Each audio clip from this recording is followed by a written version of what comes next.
ಮನೆ ಕುಸಿತಗೊಂಡು ಕಂಗಾಲಾದ ಬಡ ಕುಟುಂಬಗಳಿಗೆ ಜಿಲ್ಲಾಡಳಿತದಿಂದ ಸೂಕ್ತ ಪರಿಹಾರ ನೀಡಬೇಕು ಹಾಗೂ ಸವಾಯಿ ಪಾಳ್ಯದ ತುಂಗಾ ನದಿಗೆ ತಡೆಗೋಡೆ ನಿರ್ಮಾಣ ಮಾಡಬೇಕು ಎಂದು ಎಸ್ಡಿಪಿಐ ಜಿಲ್ಲಾಧ್ಯಕ್ಷ ಇಮ್ರಾನ್ ಆಗ್ರಹಿಸಿದರು. ಶಿವಮೊಗ್ಗ ಜಿಲ್ಲಾದ್ಯಂತ ಸುರಿಯುತ್ತಿರುವ ಧಾರಾಕಾರ ಮಳೆಯಿಂದಾಗಿ ಹಲವು ಬಡ ಕುಟುಂಬಗಳ ಮನೆಗಳು ಕುಸಿತಗೊಂಡು ಕಂಗಾಲಾಗಿದ್ದಾರೆ. ಕೆಲ ಮನೆಗಳ ಗೋಡೆಗಳು ಕುಸಿದು ಬಿದ್ದಿವೆ. ಕಚ್ಚಾ ಮನೆಗಳಲ್ಲಿ ವಾಸಿಸುವ ಬಡಪಾಯಿ ಕುಟುಂಬಗಳು ತನ್ನ ಮೇಲಿನ ಆಸರೆ ಕಳೆದುಕೊಂಡು ಕಂಗಾಲಾಗಿದ್ದಾರೆ. ಜಿಲ್ಲಾಡಳಿತದಿಂದ ಈ ಬಡ ಕುಟುಂಬಗಳಿಗೆ ಪಕ್ಕಾ ಮನೆ ನಿರ್ಮಿಸಲು ಧನ ಸಹಾಯ ಪರಿಹಾರವಾಗಿ ನೀಡಿ ಆಸರೆಯಾಗಬೇಕಾಗಿದೆ. ಶಿವಮೊಗ್ಗ ಮಹಾನಗರ ಪಾಲಿಕೆ ವ್ಯಾಪ್ತಿಯಲ್ಲಿ ಬರುವಂತಹ ವಾರ್ಡ್ ನಂಬರ್ 33 ಸವಾಯಿ ಪಾಳ್ಯದ ತುಂಗಾ ನದಿ ತೀರದಲ್ಲಿ ನದಿಯ ನೀರಿನ ರಭಸಕ್ಕೆ ಭೂಮಿ ಕುಸಿತಗೊಂಡು ಜಾಮಿಯಾ ಮಸೀದಿ ಶೌಚಾಲಯ ಕಟ್ಟಡಗಳು ಮತ್ತು ಕಾಂಪೌಂಡ್ ಕಟ್ಟಡ ನದಿಯಲ್ಲಿ ಬಿದ್ದಿದ್ದು, ಅದೃಷ್ಟವಶಾತ್ ಆ ಸಮಯದಲ್ಲಿ ಯಾರೂ ಆ ಸ್ಥಳದಲ್ಲಿ ಇಲ್ಲದ ಕಾರಣ ಜೀವಹಾನಿ ಸಂಭವಿಸಿಲ್ಲ.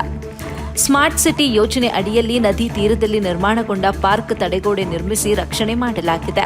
ಆದರೆ ಇದರ ಪಕ್ಕದಲ್ಲೇ ಇರುವ ಸವಾಯಿ ಪಾಳ್ಯದಲ್ಲಿ ಸಾವಿರಾರು ಮನೆಗಳಿದ್ದು ಇಲ್ಲಿ ತಡೆಗೋಡೆ ನಿರ್ಮಿಸಲು ನಿರ್ಲಕ್ಷ್ಯ ವಹಿಸಿರುವುದು ನಿಜಕ್ಕೂ ಖಂಡನೀಯ.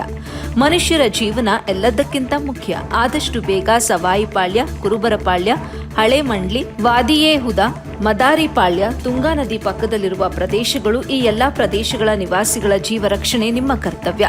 ಜಿಲ್ಲಾ ಉಸ್ತುವಾರಿ ಸಚಿವರು, ಸಂಸದರು ಸ್ಥಳಕ್ಕೆ ಭೇಟಿ ನೀಡಿ ತಡೆಗೋಡೆ ನಿರ್ಮಾಣಕ್ಕೆ ಆದಷ್ಟು ಬೇಗ ಕ್ರಮ ಕೈಗೊಳ್ಳಬೇಕು ಎಂದು ಎಸ್ಡಿಪಿಐ ಜಿಲ್ಲಾ ಸಮಿತಿ ಆಗ್ರಹಿಸುತ್ತೆ ಅಂತ ತಿಳಿಸಿದರು.